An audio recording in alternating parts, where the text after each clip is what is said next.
Good evening. Welcome you all here tonight. I'll call the February 3rd, 2025 York County Council meeting to order. I will first recognize the Honorable Tommy Adkins from District 3 for invocation and pledge of allegiance. Let us pray. Dear Lord, thank you for letting us all be here tonight. Lord, give us wisdom and guidance as we go about the people's business. Lord, thank you for all these young people in this room. And please help us each day as we go our way. In Jesus' name, amen. Amen. I pledge allegiance to the flag of the United States of America and to the republic for which it stands, one nation, under God, indivisible, with liberty and justice for all. I don't know what we owe this big crowd for, but I'm sure I'll find out pretty soon. But we do welcome you here tonight. Our first item on the agenda is oath of office for newly appointed board and commission members. If Georgette Furr is here, if you would make your way to the front of the room, in front of the podium. Is Georgette here? Is she out in the hallway?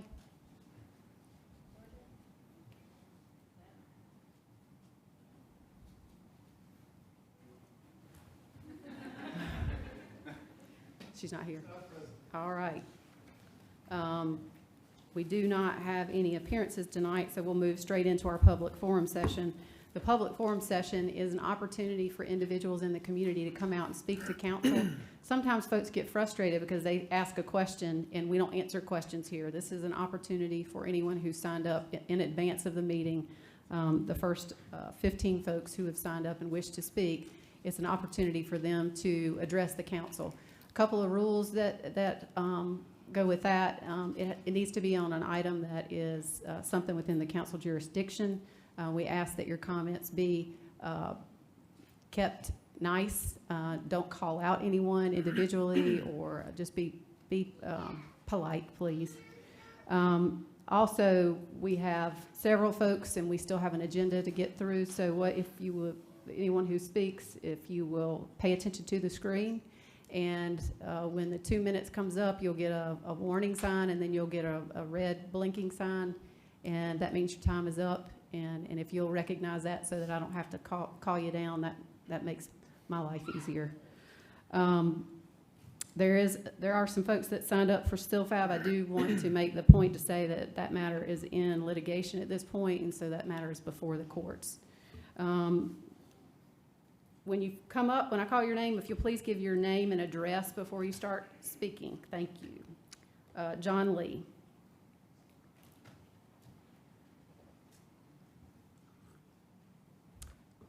Hi, John Lee, 1398 Secret Path Drive. Good evening. I spoke in front of this council in July, expressing my concerns over several flaws in the county management statement on StillFab. Since then, construction permits have been issued, and county management has not clarified how a vested right can legally be provided to a third-party non-property owner by a zoning technician with no planning commission involvement. I know several people who have been harmed financially as a result, as they felt compelled to sell their home and move to a different zone school. I know parents that lose sleep worrying about their inability to protect their children in the event of an industrial accident. This is all needless suffering. Of course, the BZA decision applies. Of course, a council action is necessary prior to zoning compliance. Due process is a requirement. I urge this council to demand independent legal representation for the Board of Zoning Appeals. Remove even the appearance of a conflict of interest. This board and their 5-0 decision should be respected, protected, and adhered to. It is the equivalent of a unanimous jury verdict. The BZA should be allowed to publicly clarify their decision applied to the StillFab development. This would not prejudice StillFab. It would simply be the truth, and it would restore public trust in York County government. Let corporations take calculated risks on construction costs. Residents should not be forced into a game of chicken, with the ante being the health and safety of our families. Please protect and defend the will of the people that you represent. Thank you, sir. Norbert, I apologize in advance.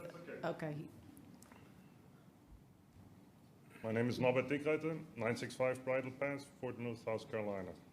Good evening, council members. I'm speaking today not just as a concerned citizen, but as a parent who refuses to stay silent while our community's safety is put at risk.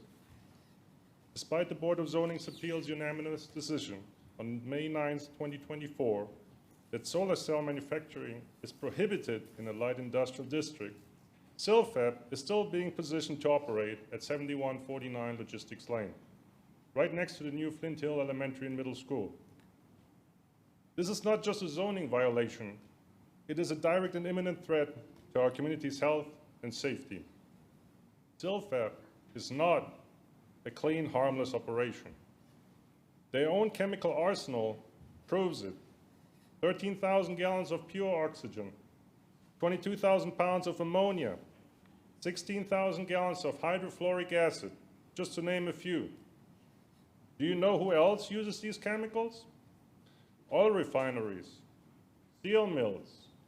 I wonder, would you also place one of those in a light industrial district next to schools and residential neighborhoods? I doubt it. These chemicals aren't just dangerous individually. They create a ticking time bomb when stored together.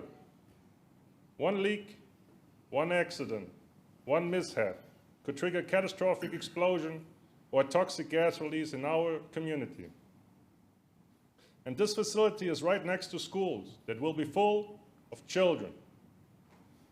Yet, instead of enforcing the zoning laws meant to protect us, this council is standing by, allowing this project to move forward. I wonder, who does this benefit? Certainly not the families and children being placed in harm's way. I urge you to act now, before it's too late. Enforce the zoning laws, protect public safety, and stop this reckless project before disaster strikes. Thank you, sir. Thank you. Emma Lawrence.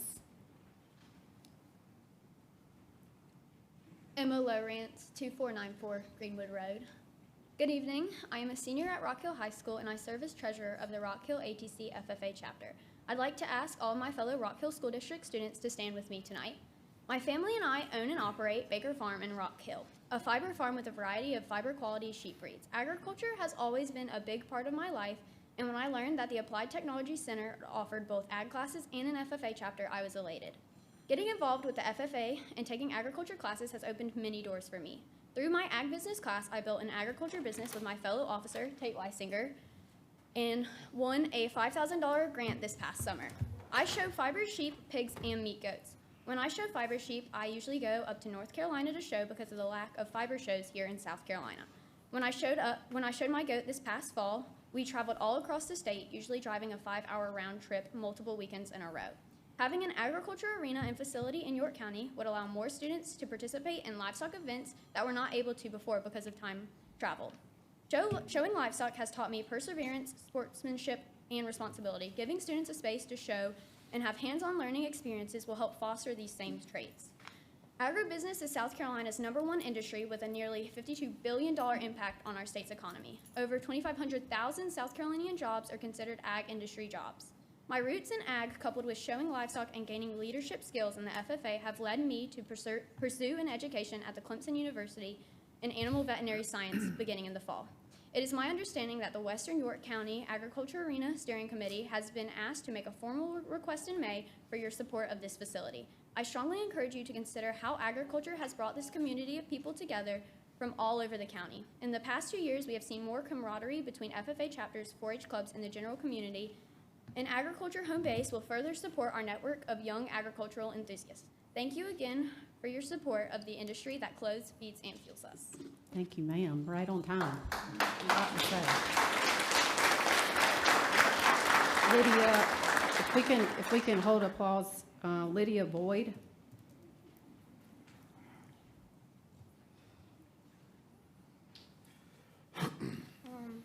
Lydia Boyd, 209 Springdale Drive. Hello, my name is Lydia Boyd. I'm an FFA officer at York Middle School. I'd like to ask all of my fellow York School District students to stand with me this evening. It is an honor to be here before you all to speak today. I am here to tell you about my passion and respect for agriculture. From a very young age, I've had mentors teaching me the techniques of agriculture and specifically horticulture. Those mentors have continued to teach and build my knowledge for agriculture over the years and even today. In the fall semester of 2023, my agriculture teacher, Coach Hall, deepened my interest and love for ag. I would like to take a moment to thank him for his patience and devotion to our education. When Coach Hall asked me to give this speech, I was both excited and nervous. It is exciting to be part of the process to enrich our agriculture department through the planning, building, and facilitating of events that a new agriculture facility would be able to offer. I strongly believe that this will positively impact our community as a middle school student. I am excited to attend events in the new ag arena that will deepen my understanding and love for ag. My career goal is to one day become a livestock veterinarian. Having an agriculture arena will allow myself and others to set ourselves apart for college applications and will better prepare us for the majors related to this subject matter. I thank you for the opportunity to be here to address you today and hope that my message encourages you to support this project and quality it will add to our education. I hope you have a blessed evening. Thank you, ma'am. Eli Hudson.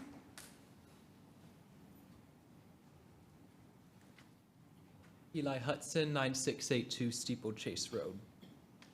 Hello, my name is Eli Hudson. I am 15 years old and I have been involved in the Thundering Herd 4-H group going on 2 years now. I attend a charter school in York County and would love for all charter school and homeschool students to stand up with me tonight. I'm very excited about the proposed York County Agricultural Arena. I think this arena would be an amazing complement to our county's 4-H. 4-H has given me many opportunities and experiences over these past 2 years. I've learned a great deal from dedicated and enthusiastic 4-H leaders, and I'm looking forward to my continued involvement in 4-H. I have gained horse knowledge by studying for 2 horse bowl competitions, fun shows, and serious shows alike. I think a designated arena for our county's 4-H would be such an amazing addition and would give so many more kids learning and equestrian opportunities. I would love to see us have a facility to bring in clinicians and experts to share their knowledge with our youth as we prepare to become part of the working agriculture community and one day feed America. 4-H gives me a sense of community and purpose, and in conclusion, a 4-H arena would only give more kids these experiences and opportunities. Thank you for your time and for your continued support of youth in agriculture. Our impact is greater when we all team together. Thank you, sir. AJ Dover.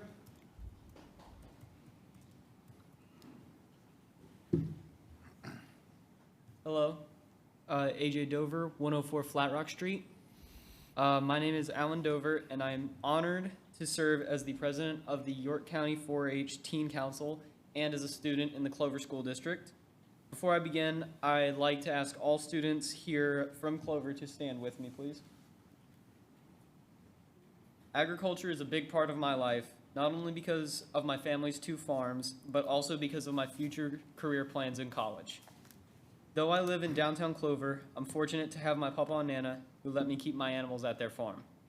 I've been part of the 4-H Horse Project for 10 years as a member of Thundering Herd 4-H Horse Club. Under the leadership of Mr. Mark and Ms. Carla McCarter, I've learned that success isn't about how fast you learn. It's about the quality of what you learn and the dedication you put into it. There's always more to learn, and Mr. Mark is someone I aspire to be like one day. For the past 6 years, I've also been involved in the 4-H Swine Project. Thanks to Ms. Keisha Robinson, raising pigs has shown me that I enjoy teaching, handling, and researching livestock even more than showing them. Ms. Robinson made sure our experience with livestock was about more than just showmanship. I've learned how to properly care for animals, understand how our food gets from the pen to the table, and accept that some things don't always go as planned. This fall, I enter my senior year, knowing that I may never have the chance to show in the new arena. But when I lead a 3-year-old into the swine talk class, or give a clover butt a ride on my horse, I know that I'm part of something bigger. That's why I stand before you tonight. to ask for your continued support of our agriculture program and this arena. Not just for me, but for the next generation. The little ones who will grow up in these programs and the dedicated leaders like the McCarters and the Robinsons who continue to give back long after their own children have aged out. And for Ms. Kristen Kunde, who has big dreams for our county and for the future of 4-H. Thank you for your time tonight. I hope that you will choose to continue supporting our dreams and the aspirations of youth in our county and help to provide them with the proper facilities to make them beyond ready for their futures. Thank you, sir.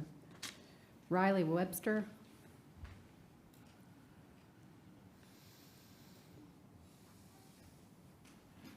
Riley Webster, 822 Solandra Way. Good evening, my name is Riley Webster and I am a member of the Fort Mill FFA chapter and 4-H. I'd like to ask the other Fort Mill youth who have joined me this evening to stand with me. As a freshman, I am already taking advantage of the opportunities that ag education has offered me. I'm my chapter's creed speaker and will participate in horse judging this spring. As stated in the FFA creed, and less need for charity and more of it when needed.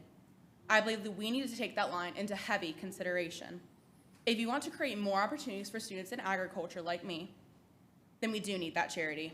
Having this agricultural arena will open up even more opportunities for FFA and 4-H students to engage in leadership and career development events. Participating in these events is tremendously beneficial to a person's character development. Growing up in agriculture and riding horses for 9 years has made me who I am today. It has taught me discipline, responsibility, and independence, qualities that have greatly improved my character. I'm passionate about seeing 4-H and FFA grow in my community. I'm excited for the opportunities that I will have access to when the new arena is open. I've been told that the steering community for the new agriculture arena is making a formal request for support in May at your budget workshop. I urge you to consider the lack of resources that we have to host community agriculture events. Without investing in the next generation of farmers, we will not be able to provide resources for our community in the future. Lastly, I would like to thank you for what you do and for your support of the 4-H and FFA. Please help to make agriculture education accessible to students like me. Thank you. Thank you, ma'am. Scott Kokenauer.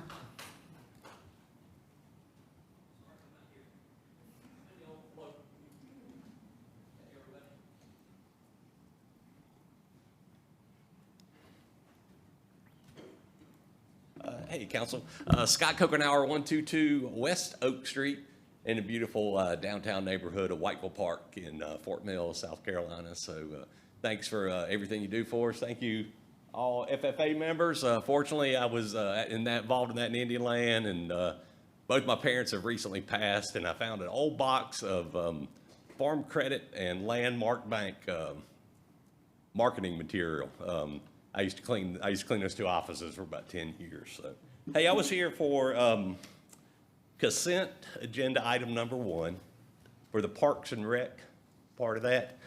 In there, can we add a phrase to maybe financially support the municipalities, parks and recs, increase their budget instead of just putting all this money towards future land purchases? So fortunately, Brown Simpson asked me to be on the advisory committee for that. And one other person from Fort Mill, one more from TK. Our part of York County, I think we're under consensus that you're not going to be able to buy land over there. And we just would want to support with that extra mill all of York County, but to support us in our part of the county to increase the budgets allowed every year for our Parks and Rec department. So appreciate that. And then also, the gentleman from Clemson, during that meeting, he said raise our taxes for Parks and Recs, do it in a millage increase, or do it in a line item below. I'm not 100% positive that we need to increase our millage or our financial part of it for that, but if you're going to do it, definitely do it in the millage. Don't do it as a line item underneath. That's going to be a continuing budget procedure. That's one of my pet peeves, that number should not be in a below number. It should be like Tom did it in the millage part of it. So, hey, thank y'all again. Thank y'all for serving. Thank you, sir. Well, that concludes our public forum session. We're all headed to go do an ag event together. We're studying for our CDEs. So we're gonna head and go get pizza and go practice together, but thank y'all. All right, we'll let the masses exit.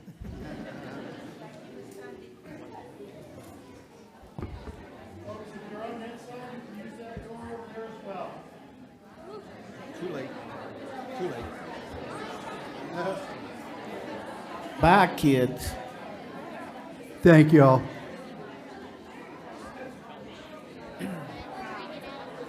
This is not a parade. What are they over there doing? Waving like this? That was a great crowd. What you talking about, Bo? Oh, yes. I'm glad that y'all got it, and I think that we have some additional funds that are coming that way too to the group. All right. Great job, y'all.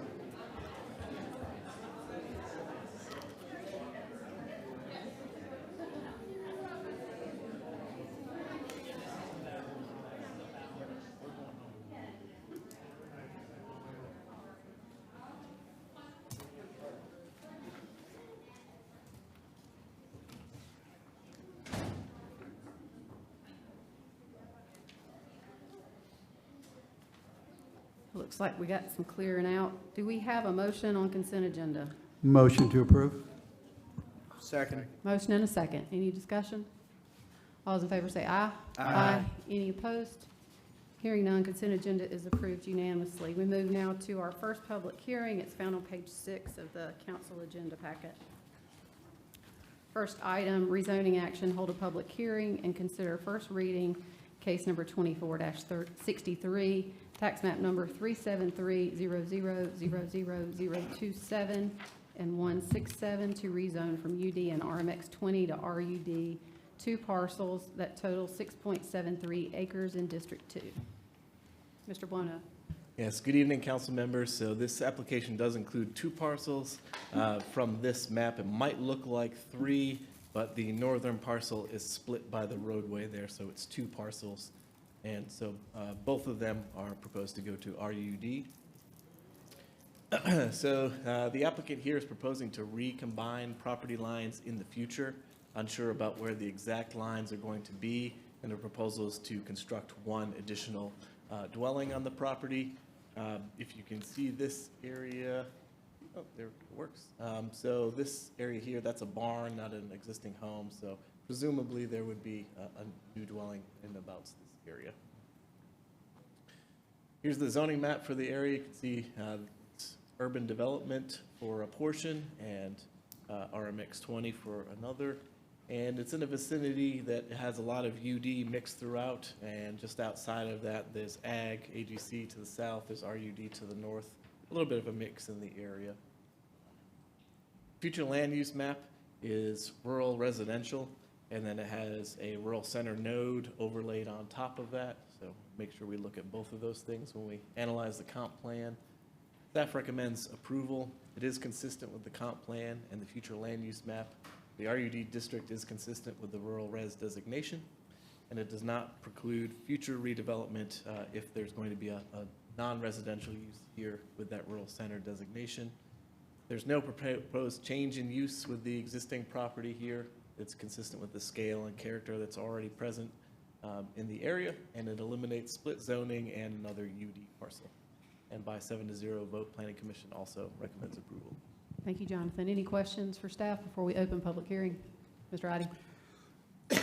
So there's an existing home, can you go back a couple slides? With the one that shows the residence.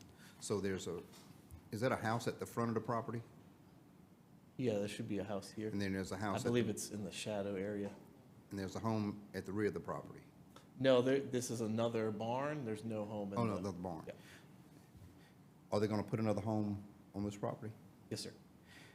Will we be saving time and headache if they drew this up to give a right-of-way to get to the second property? Because what we're seeing now is people coming back because they have 2 homes on a property to now subdivide it to give it its own property lines. So would this property have its own, would this additional house have its own distinct property line?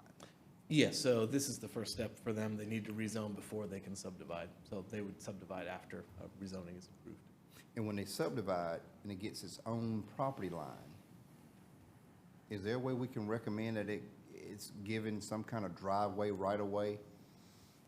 Yes, sir, they would, if it doesn't have road frontage, which that rear parcel currently does not anyway, they would have to have an access easement provided.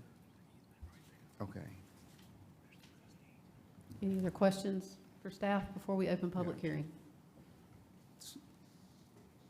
Okay, yeah, so the only question I have is across the road there, you have another, there's a section of land that's marked out there. Is that just basically, is that going with that second parcel as a total? No, it can't be. So this, Yeah. this portion here and this portion here is actually one lot. It's one to, Yes. right? And So, is- yeah, they would, they'd have to get creative to make that portion usable. Mhm. I imagine that whatever the proposed subdivision might just separate that out as its own lot. Gotcha. And is there going to be road access to both, kind of piggybacking on your question, are they going to be able to access both properties off that main, off, basically directly off the road? Is that kind of? Yeah, they would have to, in the subdivision to come, they would have to make sure that there's an access easement. To both sides, I would assume. Yeah, so the front property would give access to the rear property via an easement. All right, thank you. Any other You wanna questions? point out that's an easement? Is that you point out, that's the easement here? Okay. Thank you, Jonathan. Is there anyone here who wishes to speak against this request? Is there anyone who wishes to speak in favor? If you'll come forward and give your name and address.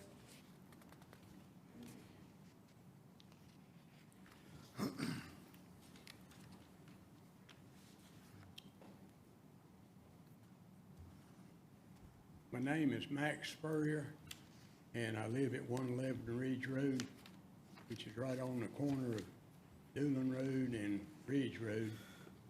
And I've been in that family for 62 years, and that's been a pasture, I know, for 62 years, and probably a whole lot longer than that. And I just would like to see it stay as agriculture. Thank you, sir. And another one of the adjoining property owners owns that, it's a dirt road that goes out to his house. He says he wouldn't give them an easement to hook onto his road. Thank you, sir. Is there anyone else who wishes to speak in favor? Although I'm not sure that was in favor. Anyone else wish to speak? Motion to close public hearing. Second. Motion and a second. Any discussion? All those in favor say aye. Aye. Any opposed? Hearing none, motion carries. Do we have a new motion? Have a motion to approve. Second. Motion and a second. Any discussion? All those in favor say aye. Aye. Any opposed? Hearing none, motion carries unanimously.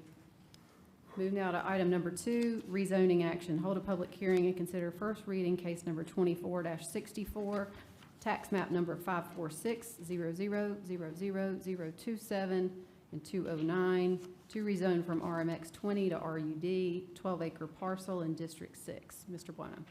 Yes, so this application is also across two parcels. The total is 12 acres off Mount Gallant. And you can see that there's not direct access to Mount Gallant, so we have an easement situation here as well.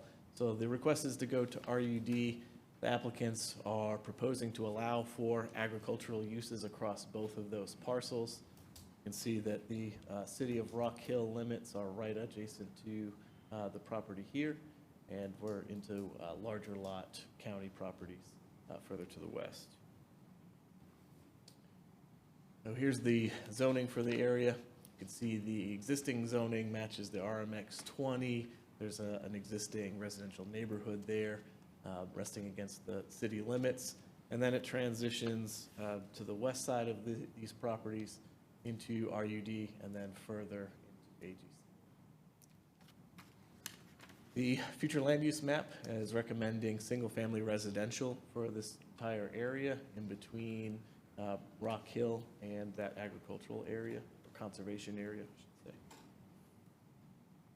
So staff recommends approval, and while it's not entirely consistent with the comp plan, because the single-family residential designation is looking for the RSF districts, and certainly RMX is closer to that than RUD is. However, a large RUD district is directly adjacent to this parcel, as we discussed on a previous slide, and property is accessed by a private easement to these parcels, and so it's not really suitable to developing as a residential neighborhood.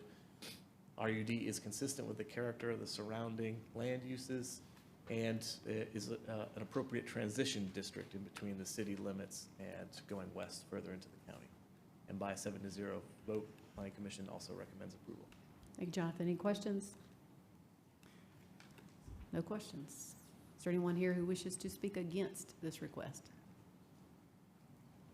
Is there anyone who wishes to speak in favor? Move to close. Move to close. Second. Motion and a second to close public hearing. Any discussion? All those in favor say aye. Aye. Any opposed? Hearing none, motion carries. Do we have a new motion? Motion to approve. Second. Motion and a second. Any discussion? All those in favor say aye. Aye. Any opposed? Hearing none, motion carries. Moving now to item number 3, rezoning action. Hold a public hearing and consider first reading case number 24-65, tax map number 36300000144, to rezone from UD to RSF 30, a 1.54 acre parcel in District 2. Yeah, so this application is surrounded by Clover jurisdiction. You can see the municipal areas in this hatched shading here. And it's on just about an acre and a half, and they're proposing on this lot to split it into 2 lots so they can build 1 new dwelling unit. So you can see the existing home there. They'd like to subdivide that, create 1 additional lot, 1 additional dwelling unit. So the zoning for the area, because it's wrapped around by Clover jurisdiction, a lot of that area in between, like this one, is zoned UD, but there are some residential designations there as well, including RSF 30 and RUD. Future land use map calls for single-family residential for this portion. Staff recommends approval. That's because the comp plan designation for single-family residential certainly matches the RSF 30 district, and the subject parcel is surrounded by parcels that are similar size, character as residential uses, and it removes another property from the district. Planning Commission also recommends approval 7-0. Thank you, sir. Any questions? Mr. Roddy? Can you go back a couple slides that shows the property with the existing? Once they split this into 2 lots, it's going to be obviously, it's already an odd-shaped lot. I think we're getting into,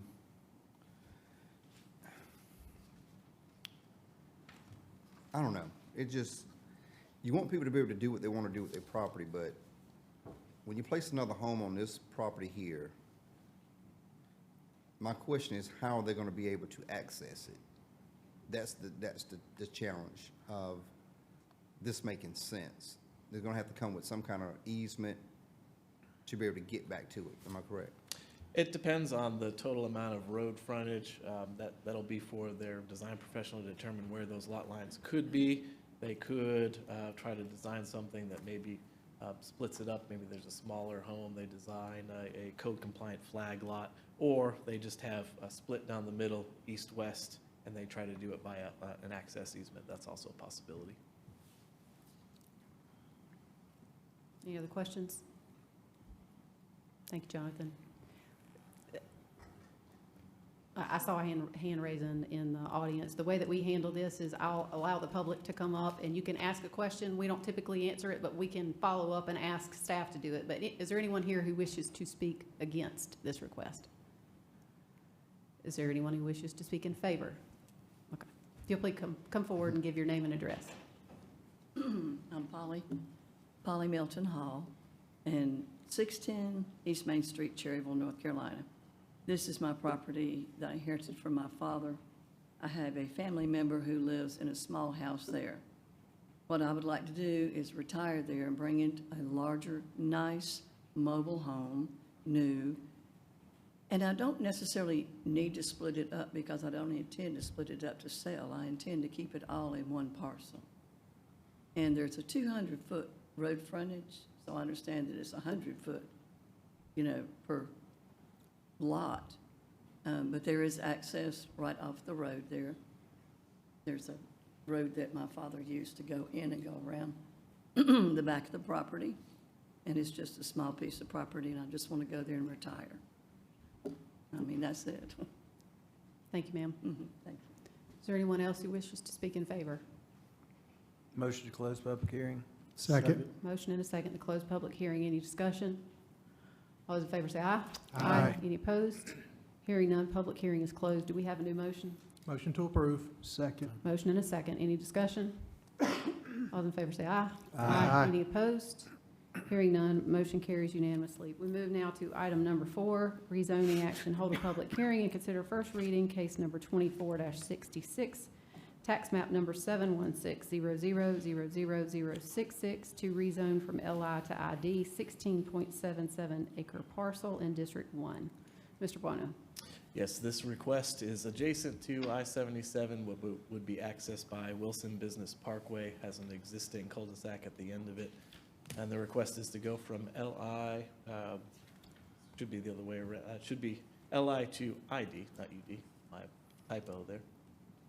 So they're proposing to go to the ID district because the proposed business to locate here is machinery manufacturing. They'd like to build a new manufacturing facility.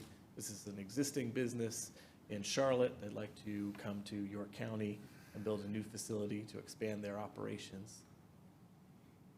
So here's a proposed site plan, the early stages, what that could look like. So you can see there's that cul-de-sac of the existing road there, Wilson Business Parkway. So here's the zoning in the vicinity. This lot, along with many of the others on Wilson Business, is light industrial. There is some general commercial there for car sales lots up against I-77. There's a residential subdivision that's separated by a conservation strip. See this strip here that separates it from Vista Road. There's an older subdivision in there. For the future land use designation, this area is I-77 corridor employment, so it's really looking for those industrial manufacturing users. So certainly this proposal fits that character. So the ID district is consistent with the designation, so staff is recommending approval. It's consistent with existing industrial users that are on that same Wilson Business Parkway. And the applicant has also offered to deed restrict their property to limit potential use of the lot. By a 7-0 vote, Planning Commission also recommends approval. Thank you, Jonathan. Any questions? Not as much as a question, but I just want to this is a general comment. I had an opportunity to meet with them and what they're doing. First of all, I applaud what they're doing and wanting to bring that in there. The opportunity for some good paying jobs, the opportunity to come to our area, South Carolina, and bring what they want to bring is a great opportunity. Now, this is a tool and die really manufacturer. There's no hydraulics at this location that are going to be filtered into the tool and die, so it's a very non-chemical type of environment. It's a very good opportunity. I'm excited and I welcome them to the area. So thank you. Appreciate it. Any questions for staff?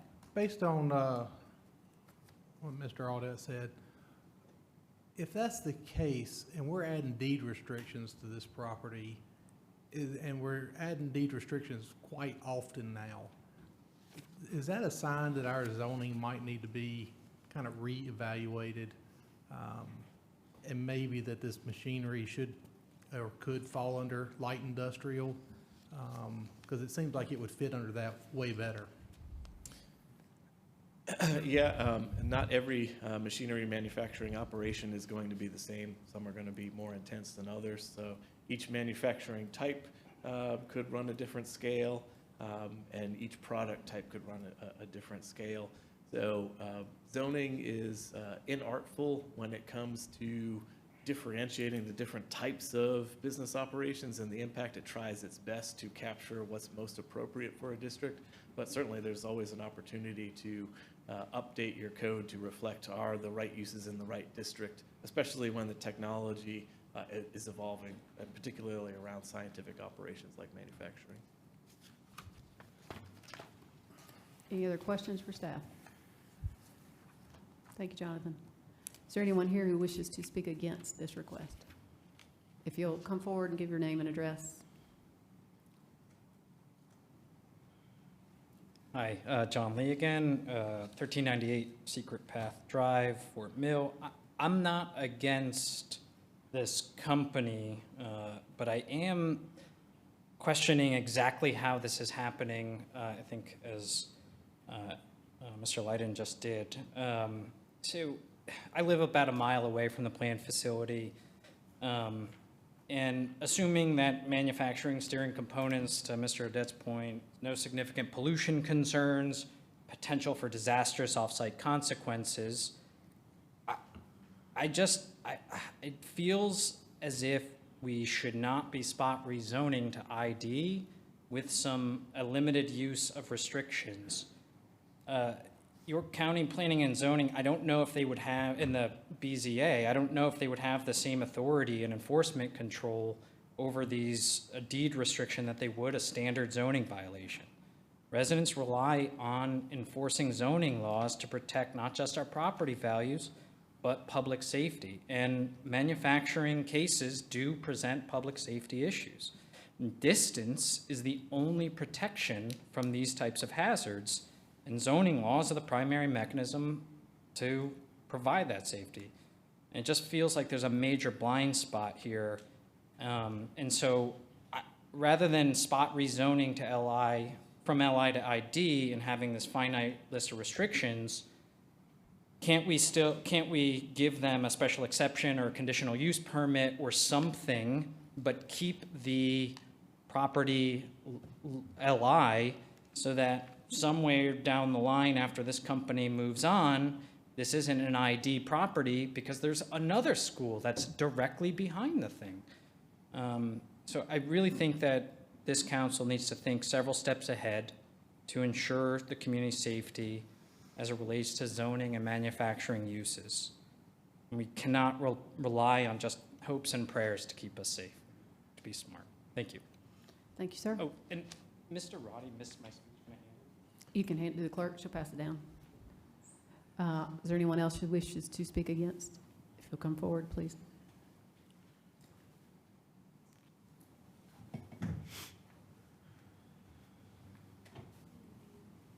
My name is Heidi Catchbaudo. I am a resident, and I live in the Eppington South. Can you speak into the mic? I'm having trouble. I live in the Eppington South Development off Gold Hill Road in York County.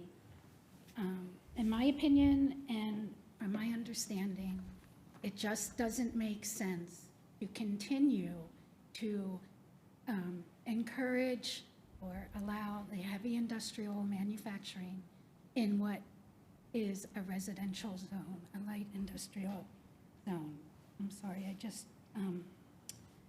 jotted down some notes as I heard people speaking. Bear with me, I'm not a speaker. We have established residential communities in this area. We have schools, we have senior residential centers, we have daycares, we have senior daycare, and I actually was quite taken aback by certain members indicating that they welcome this into the community when on October 7th, I believe, there was a simple water main break on Route 21 where the assistant manager in the town indicated that it was an accident, that the construction worker hit the pipe. Do you know for over 5 days the town could not handle that situation. They couldn't disseminate information on who can use water, who should boil water, who should be open, who should be closed. They closed school over a simple water pipe break that was an accident in construction. And now you want to bring in more construction, more manufacturing. Where are the people in the town saying we need more jobs? I don't see that.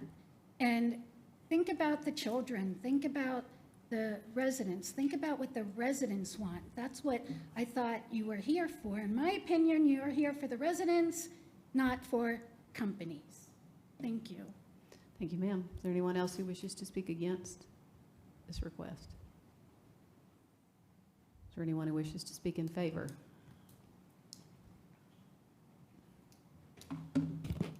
Good evening. My name's John Floyd. I'm an attorney with Moore & Van Allen in Charlotte. I'm here tonight on behalf of the petitioner, Onya Bini, North America. Let me.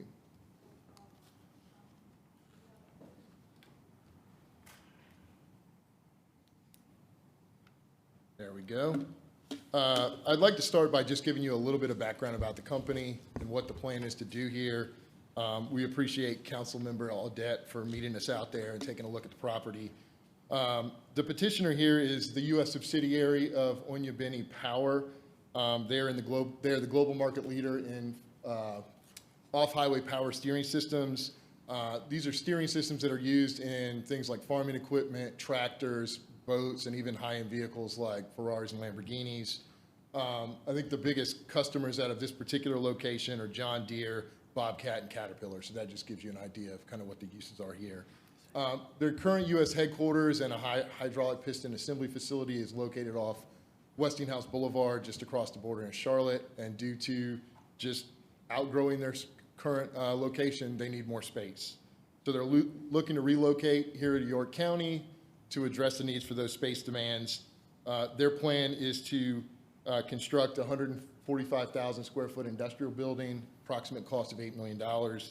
That expanded facility means more jobs. Currently, they plan to move 20 employees here with the hope to grow it to 60 employees over 3 separate shifts. I heard in the opening the gentleman talking about kind of the concerns about chemicals and things like that. As Councilmember Audette mentioned, there are no chemicals installed on site here. This is an assembly facility, so the parts get shipped in, they get assembled, but the hydraulic fluid and things that go in a hydraulic piston, that is installed at the Bobcat facility, at the John Deere facility. It doesn't happen here. It is literally people putting these things together and then shipping them out. And I think that's a very important point. I mean, we certainly understand the concerns with environmental contamination, and that is not something that is likely to happen here. This is just a photograph of what the component parts look like. These are pieces of the hydraulic pistons. Just to give you an idea of size, these generally range from anywhere from 1 feet to 4 feet long, maximum diameter of 10 inches. So we're not talking about giant pistons here. We're talking, again, about things that go in automobiles, tractors, that sort of thing. You saw the site plan. The one thing I'd point out here is just there is, there is a pretty significant transmission line that runs through the property. So that does create some design issues, but they've managed to fit the building on the site. Here's just a potential rendering of the industrial building. Again, the site's located at 16.77 acres, located on the east of Wilson Business Parkway at the very end, west of I-77. This is just an overhead showing kind of what's in the neighborhood. I mean, you already have kind of a commercial area here. You've got multiple industrial buildings already constructed there, 3 to be exact. And we're looking to, again, develop this parcel here.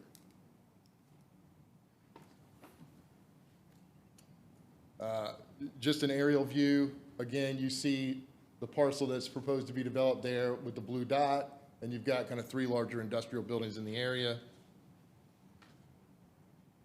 And again, an overhead, and I just point out there again, you see the transmission line running through the property. Current zoning is light industrial. You've got general commercial and light industrial in the immediate vicinity. Comprehensive plan identifies this for I-77 corridor, and again, one of the uses there is light manufacturing is what the comprehensive plan has for that future land use. I did put together a table comparing what is permitted under light industrial to industrial. Obviously, a lot of the things are similar. There are very few, and I will admit I missed one. Chemical manufacturing is one that I do not have on my list here, but this is as best as I could do it, a list of the uses that are entitled as in the industrial district that are not entitled in the light industrial district. And the ones in red are the ones that the petitioner has agreed through a deed restriction to prohibit their use. So really the goal here was we took out all the ones that we thought were most intense to limit it down to the things that we most needed to be able to do what I would say is, in a lot of jurisdictions, a light industrial type use. Here, under your ordinance, at one point they sought an interpretation. It was determined that we needed something that would allow that machinery manufacturing, and this is the way that we went about obtaining the zoning to allow that redevelopment. But you can see, all the other types of manufacturing, petroleum products, all that kind of stuff is prohibited. That is a restriction that will run with the land. It is binding on any future owner. It is for the benefit of the county. So the county is able to enforce it. And so we think that does what is necessary to give you all certainty that this property is going to be done as, used the way that we're saying. So in conclusion, I'll just say, look, we think that this is an appropriate use for this site. It is a light industrial area, and although this is technically manufacturing, we think it's more of a light industrial type manufacturing. It's not a use that is going to drive up traffic. It's not a use that is going to result in increased water and sewer capacity issues. It is a sizable investment that is going to increase tax base. It's going to create some jobs. And we think it's a good project, and we would ask that you strongly consider supporting it tonight. Happy to answer any questions that you have. Thank you. Thank you, sir. Do we have anyone else who wishes to speak in favor? Move to close. Second. Motion and a second to close public hearing. Any discussion? All those in favor say aye. Aye. Any opposed? Hearing none, the public hearing is closed. Do we have a new motion? Motion to approve. Second. Yeah. Does that, With just for conditions? clarification, does the motion have to include the deed restrictions, or Well- is that contained inside of the request, since it was part of the approval from the planning commission? It's part of the request, but I think a reference You to can it spell helps it in the out. motion, just to be clear. So, before I do the motion on here, though, Do the motion. I guess there's a discussion, I think this has been a great discussion. I think that looking at this thing, Tom, we need the motion. You Okay. make the motion. motion to approve with the modification of exemptions here as special exemptions as opposed to the way is written. So keeping it as light industrial, making these modifications as special exemptions. Second. Well, for purposes of clarification, it actually goes to industrial, but it will be limited by the deed restrictions. Yes. I second. Right, so the motion would be to keep this as light industrial with special exemptions as the deed No, restrictions. actually, the way, apparently staff made a determination that the use was required to be an industrial. In order to meet that, the request is to continue to zone it industrial, but there will be deed restrictions that run with the land that were part of the packet that basically eliminate all of these uses with the exception of machinery and miscellaneous manufacturing. Yeah, and again, I understand what they had come up with for a requirement. I just think at this point, and again, I know we're only at first reading, so we can probably move forward and get this thing moved on this motion. So just so we clarify, is the motion to approve the reading with the deed restrictions? Yes, motion is to approve the reading with deed restrictions. Okay. Do we have a second? Second. All right. Motion and a second. Any discussion, any further discussion? Yeah, so going into second reading, though, I would like you to take this back from a staffing perspective, because I feel that this should have been left as light industrial with exceptions, special exceptions to what was required here. I think that I'm concerned about how this was written, because it is, again, modifying this to industrial when this really is light industrial, and it should be applied as special exceptions. Doug, we'd have to revisit that and report back, special exceptions being a term of art in the zoning code. But the motion's on the table, we can evaluate your concerns. Right, if you can evaluate my concerns for the second reading, yes. Madam Chair, just to clarify, so we're going from light industrial to industrial development with deed restrictions. That's what we're Correct. voting The on? deed restrictions eliminate a good bit of them, yes. That's correct. That's what we were advised by folks listening. The folks who make the determination as to whether or not something falls within a legal category is specifically prescribed in the code, and that responsibility goes to staff. Then it goes to the planning commission, and now we have 3 readings. This is what was recommended, and the deed restrictions were volunteered at the outset because of obviously the community likely would have some concerns about some of the other uses. I would like confirmation from our legal counsel, the representation that was made that this runs with the land and that this would be binding on any future owners of the property.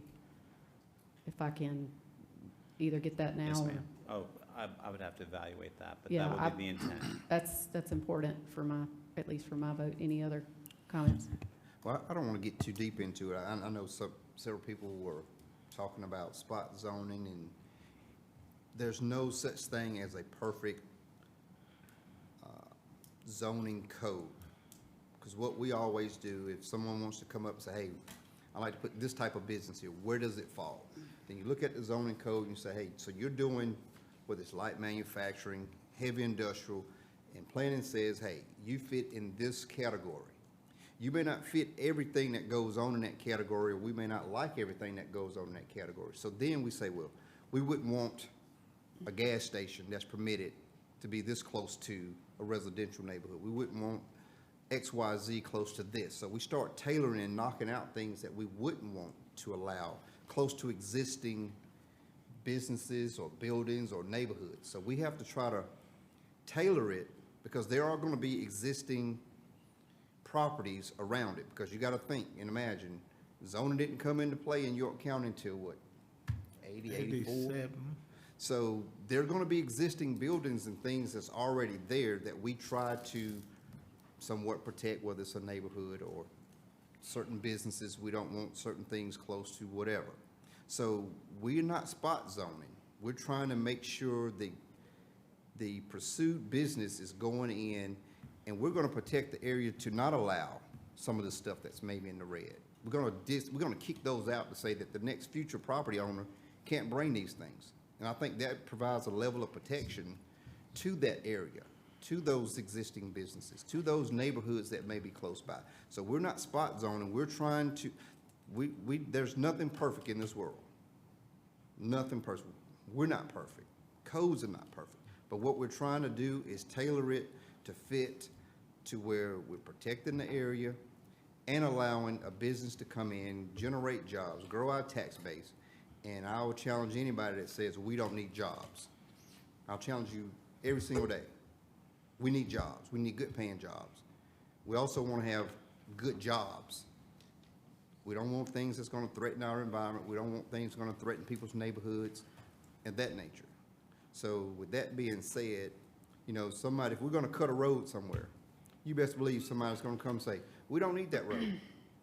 So we're always going to see people in opposition to what we're looking to do, but best believe this council is going to vet tooth and nails what we do carefully to make sure we allow opportunities and as well as protect what's around it as well. So just wanted to kind of share that, but I'm definitely supporting it with the deed restrictions and conditions, as we would call it.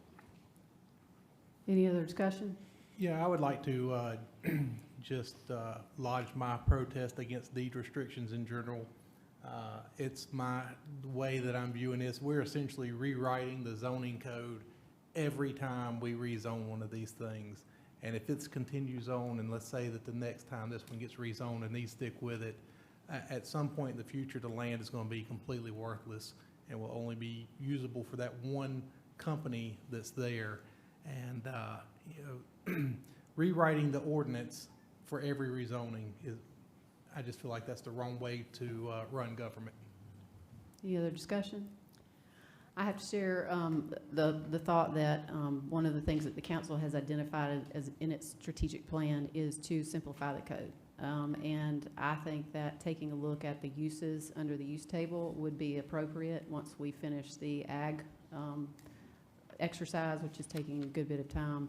This does seem like one of those areas where you're gutting out a lot and leaving what's left. And so I think there's some room there for us to take a look at that. Meanwhile, we have to deal with what we have in front of us. All those in favor of the motion say aye. Aye. Any opposed? Hearing none, motion carries. Move now to item number 5, rezoning action. Hold a public hearing and consider first reading case number 24-67, tax map number 72100000015, to rezone from UD to GC, 4.86 acres in District 7. Mr. Buono. Yes, this application is to go out of a UD property into a GC property on Highway 21. It's just under 5 acres. It is an existing shopping center, so there's no new development proposed here. The applicant simply wishes to have a greater suite of retail options available to them in GC as opposed to UD. Here's the zoning in the area. You see there is a lot of UD property still, and large ones at that, on Highway 21. But over the last couple of years, a lot of them have shifted towards GC, certainly in this general vicinity specifically. The future land use map is looking at this area as I-77 corridor employment. So staff recommends approval, and while the proposal is not necessarily in keeping with the comp plan to bring targeted employers here, manufacturers and the like. This is an existing shopping center, so there's no redevelopment proposed here. They're just looking for more options for tenants. And this would also remove the parcel from a legacy UD district as well. So staff recommends approval, as does the Planning Commission 7-0. Any questions for staff? All right, is there anyone here who wishes to speak against this request? Is there anyone who wishes to speak in favor? Motion to close public hearing? Second. Motion and a second to close public hearing. All in favor say aye. Aye. Any opposed? Hearing none, public hearing is closed. Do we have a new motion? I make a motion that we approve. Second. Motion and a second. Any discussion? All those in favor say aye. Aye. Any opposed? Hearing none, motion carries unanimously. Move now to item number 6, rezoning action, hold a public hearing and consider first reading case number 24-68, tax map number 72600000041, to rezone from UD to RMX 20, 1.26 acres in District 7. Mr. Buono. Yes, this UD parcel is on Pikeview Road, just over an acre. They are looking to go to the RMX 20 district. The purpose here is to build a dwelling. So the property had a manufactured home on it some time ago that is no longer there. So they're looking to develop it as a residential property. So you can see the character of the area, pretty residential in this area. So the zoning, there is PD, certainly that's a neighborhood there. There's a lot of RMX 20, which is the reason the applicant requested it, matches the surrounding area. The future land use calls for this to be neighborhood residential. Certainly any of the RMX districts would match that designation. So for that reason, staff is recommending approval. RMX 20 is the predominant district in the area. Residential is the predominant use. And by a 6-to-1 vote, Planning Commission also recommends approval. Thank you, sir. Any questions? Hearing none, we'll open the public hearing. Is there anyone here who wishes to speak against this request? Is there anyone who wishes to speak in favor? Move to close. Second. Motion and a second to close public hearing. All in favor say aye. Aye. Any opposed? Hearing none, motion carries. Do we have a new motion? I make a motion that we approve. Second. Motion and a second. Any discussion? All those in favor say aye. Aye. Any opposed? Hearing none, motion carries. We move now to old business. First item in old business, rezoning action, consider third reading, case number 24-52, tax map number 46400000019, to rezone from AGC to RUD, 3.02 acre parcel in District 2. Do we have a motion? Motion to approve. Second. Motion and a second. Any discussion? I'll just say, I'm going to vote against this because I'm thinking that when we revisit the code, this may be allowed in the future, and I'm just uncomfortable rezoning it from AGC to RUD. Any other discussion? All those in favor say aye. Aye. Any opposed? Opposed? Motion carries 6-1. Move now to item number 2, rezoning action. Consider third reading, case number 24-57, tax map number 25700000008, to rezone from AGC to RUD, a 7-acre parcel in District 3. Do we have a motion? Motion to defer until the 1st of August meeting pending information gathering on AGC classification and uses. Second. We have a motion and a second. Any discussion? Yes. I got, historically, it has been a family variance justification which was granted in AGC to family members, even with the ability to deed off 1 acre as long as they had an easement requiring no rezoning, which allowed the deeded parcel to remain in AGC zoning. Now, this was had to go before in a special exception, but in my terms, in which I want Kingery to elaborate, it makes no sense to keep changing AGC to RUD when family, immediate family especially, are involved, especially with their kids. I got a case here that basically the mother, all she wants to do, and she would rather it stay in AGC. And what they used to allow with just a little bit of tweaking could solve a lot of our AGC problems. And I'd like for us to discuss it and kind of timely initiate. Mark, could you explain a little bit about what we... Certainly, there's an ongoing program to address the rural districts in the county, but part and parcel of that is what was formerly termed as the family exemption for the division of property amongst family members. That it has been codified in our old code, and it remains in the existing code. However, to address the issue on this matter that's being deferred, there would need to be some modifications to that with some more express provisions.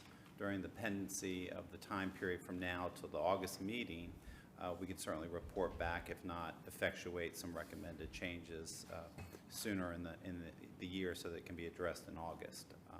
But that would require some discussion amongst management, planning staff in our office, but happy to do that and comfortable that that can be achieved with some discussion and work on that point. What I would add too, just from the staff's perspective, that's the whole point of the rural zoning project, right? So what I hear you saying is you want to wait on this till that project's done. Is that what I hear you saying? Yes, which it wouldn't cover some of the things, but at least the family exemption part that we... And we don't know where that's going to land. That's up to the county council to determine, Yeah. not staff. So there's a lot of work in between then and now, and I would just hope that we all know that there's work to be done before there's any. Oh, yeah, that comes and up. I talked to Sandy and made her aware I just would love to get it done as timely as I could, so. Permission to speak from the chair and the manager, please. And Councilman Atkins, I can assure you We're working on a very aggressive schedule with the rural zoning project. Mobilization, particularly with the planning and development staff, has already begun. We are setting goals and benchmarks and priorities, which I think you'll get some outreach very, very soon in coming days with a survey instrument for all of the council and the planning commission and the committee. But we are committed to addressing these issues, but I have a strong feeling intuitively that this particular issue, which I know is close to your heart, will be a high priority, if not the highest. Yeah, and if I could I address the rest of the council? It just seems like to me, y'all, that it could eliminate a lot of the rezonings that we're doing. If you take, for instance, my rezoning, even Bump and Andy's rezoning, if we had had something in place here, they wouldn't even needed to come before us for this. And it doesn't make sense that we're talking about wanting the preservation of ag land, but every time we turn around, we got to change it to RUD. And in actuality, we may think that doesn't hurt anything, but if the person next to this one say they got 30-some acres and they want to change it to RUD, and then they change their mind, then there's 30 houses, eventually, I'd rather see be 3 acres amongst family and whatnot on ag land, which would give you less density and bigger lots and would suit more in the area of the zoning, and which then again, as Bump was talking on the spot zoning, what spot zoning, what ain't spot zoning, you would be nipping that in the bud also. So, I mean, it just makes common sense. Any other discussion? Mr. Roddy? You know, when I hear family exemption, I was like, I'm baffled and confused and about to lose my mind, because it means different things to different people. Because when I hear family exemption, it says, all right, if you want to build another house on this property, you should be able to do it without even coming to us. That sounds good,